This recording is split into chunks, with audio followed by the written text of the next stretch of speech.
6h23 sur RMC. Tout de suite le chiffre du jour.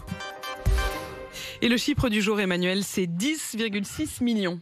10,6 millions de voitures, effectivement, qui ne pourront pas être fabriquées cette année par les grands constructeurs mondiaux à cause de la pénurie de semi-conducteurs. Une pénurie dont on pensait qu'elle serait brève et finalement qui risque de se prolonger jusque dans le courant de 2022. Alors, les ennuis commencent au printemps 2020, lorsque les confinements un peu partout font exploser la demande de matériel informatique pour mettre les salariés au télétravail ou pour se divertir à la maison. Les usines ne parviennent pas à suivre. Ajoutez là-dessus l'arrivée des téléphones 5G, de plusieurs nouvelles consoles. Les fabricants de puces ont d'autant plus de mal à suivre que les usines tournent au ralenti à cause de la crise sanitaire, des salariés qui ne sont pas là, à cause des sécheresses aussi, puisqu'il faut savoir que pour fabriquer des semi-conducteurs, il faut beaucoup d'eau et que quand près des usines, vous n'avez plus assez d'eau, c'est compliqué.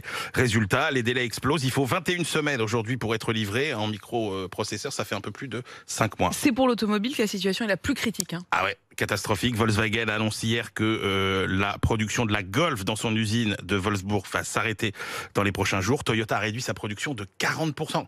40%. 7 usines de General Motors sont à l'arrêt en Amérique du Nord. En France, on a également plusieurs usines qui sont obligées de tourner au ralenti. Et en bout de chaîne, pour les acheteurs, ce sont des délais de livraison de plus en plus longs. Moins de petits véhicules aussi, entrée de gamme, disponibles. Parce qu'évidemment, les conducteurs, qu'est-ce qu'ils font ?